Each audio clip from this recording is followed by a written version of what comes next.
ഇന്ന് ഈ വീഡിയോ ഇടാൻ കാരണം എന്ന് പറയുന്നത് നമ്മുടെ ഇലോൺ മസ്ക് ഉണ്ടല്ലോ, സ്പേസ് എക്സിൻ്റെയും നമ്മുടെ ടെസ്ലയുടെയും നമ്മുടെ ട്വിറ്റർ വാങ്ങി എക്സാക്കിയ, എനിക്ക് തോന്നുന്നു ഇത്രയും ഇദ്ദേഹത്തിന് അറിയാത്ത ലോകത്താരും കാണത്തില്ല. ഇദ്ദേഹത്തിൻ്റെ പ്രസ്ഥാനങ്ങൾ ഇദ്ദേഹത്തിൻ്റെ കമ്പനീസ് ഒന്നും അറിയാത്ത ആരും കാണാൻ സാധ്യതയില്ല. അദ്ദേഹത്തിൻ്റെ ഏറ്റവും വലിയൊരു പ്രോജക്റ്റാണ് ഈ ന്യൂറോ ലിങ്ക് എന്ന് പറയുന്നത്. എന്ന് വെച്ചാൽ നമ്മുടെ ബ്രെയിനകത്ത് ഇലക്ട്രോഡ് കണക്ക് സാധനം വെച്ചിട്ട് അത് വെച്ച് നമ്മുടെ ബ്രെയിൻ നമുക്ക് കൺട്രോൾ ചെയ്യാൻ കഴിയും. എന്ന് വെച്ചാൽ നമുക്ക് നമ്മുടെ ബ്രെയിൻ ഒരു സൂപ്പർ ബ്രെയിൻ ആക്കി നമ്മുടെ പുറത്തുള്ള ഡിവൈസുമായിട്ട് കണക്ട് ചെയ്ത് ഭയങ്കര ഒരു ഹൈ ലെവലായിട്ടുള്ളൊരു പ്രോജക്റ്റാണ്.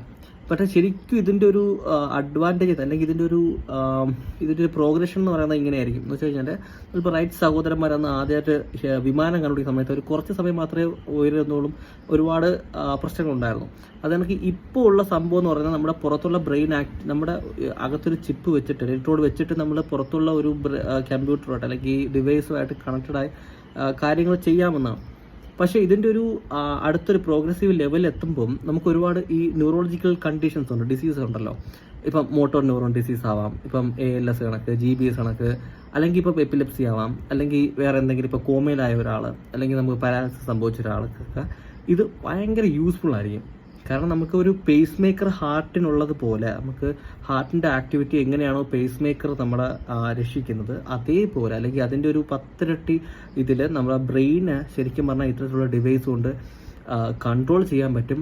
അതിനെ ഇപ്പോൾ ഒരു അസുഖം വന്നാൽ അതിനെ മാറ്റി അതിനെ ഹെൽപ്പ് ചെയ്യാൻ പറ്റും. സൈക്യാട്രിയിൽ എത്രത്തോളം ഹെൽപ്ഫുൾ ആവുമെന്ന് എനിക്ക് അറിയത്തില്ല. കാരണം ദാറ്റ് മോർ അതും ഹെൽപ്ഫുൾ ആണ്. നമുക്ക് അതും ഈ കെമിക്കൽ ഇലക്ട്രിക്കൽ ആക്ടിവിറ്റി അതാണ് ശരിക്കും നമ്മളെ ബ്രെയിൻ എന്ന് പറയുന്നത്. അല്ലാതെ ഒരുപാട് സയൻസ് പാർട്ട് ഓഫ് സയൻസ് ആണ് പറയുന്നത്, അല്ലാതെ വേറെ ഒന്നുമല്ല.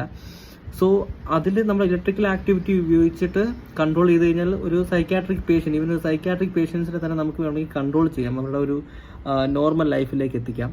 കാരണം അത്രയ്ക്ക് പവർഫുൾ ആയിട്ടൊരു ഡിവൈസാണ് ഈ ഇലക്ട്രോഡ് എന്ന് പറയുന്നത്. അപ്പോൾ ഇതിൻ്റെ ഒരു എൻഡ് പ്രോഡക്റ്റ് എന്ന് പറഞ്ഞാൽ എന്താണെന്ന് വെച്ച് കഴിഞ്ഞാൽ അത് അടുത്ത സ്റ്റെപ്പാണ്. ഇതിനും ഒരു മേലിലെ ഒരു സ്റ്റെപ്പ് എന്ന് പറഞ്ഞാൽ ഇപ്പം ഒരു ഡിവൈസ് നമ്മുടെ ബ്രെയിനിൽ ഇരുന്ന് 24 മണിക്കൂറും ഒരു ഈവൻ 1 വീക്കോ 1 മന്തോ കണ്ടിന്യൂസ് ആയിട്ട് ഇതിന് നമ്മുടെ ബ്രെയിൻ ആക്ടിവിറ്റിയൊക്കെ മോണിറ്റർ ചെയ്യുന്ന വെച്ചോ എന്തോ സംഭവിക്കുന്നു വെച്ച് കഴിഞ്ഞാൽ നമ്മുടെ ഓരോ ആക്ടിവിറ്റി, നമ്മുടെ സംസാരം, തോട്ട്സ്, അല്ലെങ്കിൽ നമ്മൾ ചെയ്യുന്ന കാര്യങ്ങളൊക്കെ അതിന് ഡീകോഡ് ചെയ്യാൻ പറ്റും. അങ്ങനെ ഡീകോഡ് ചെയ്ത് നമ്മുടെ തന്നെ ഒരു കോപ്പി ആയിട്ട് ഒരാളുടെ ഇങ്ങനെ ഇരിക്കും.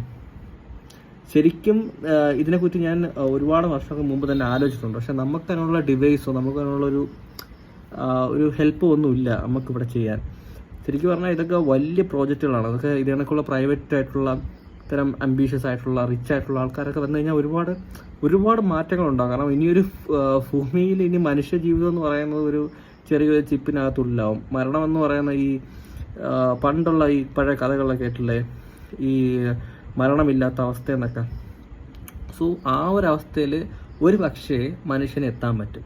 മരണമില്ല എന്ന് ഞാൻ പറയുന്നില്ല, മരണം ഉണ്ടായിരിക്കും. പക്ഷേ ആളുടെ കോൺഷ്യസ്നസ് അല്ലെങ്കിൽ ആളുടെ ആക്ടിവിറ്റി അല്ലെങ്കിൽ അയാൾ ചെയ്യുന്ന അതേ രീതിയിലുള്ള ആക്ടിവിറ്റി, ഇപ്പോൾ ഒരു മിമിക്രി മോണോ ആക്ടോ പോലെ ഒരു ആക്ടിവിറ്റി കണ്ടിന്യൂ ചെയ്യാൻ മനുഷ്യന് കഴിയും. ഒരു പക്ഷേ അവനത് എനിക്കറിയത്തില്ല എത്തോളം സക്സസ്ഫുൾ ആവുമെന്ന് അറിയത്തില്ല. ബട്ട് ഇങ്ങനെയൊരു സാധ്യത കൂടി, പോസിബിലിറ്റി കൂടി ഇതിനകത്തുണ്ട്.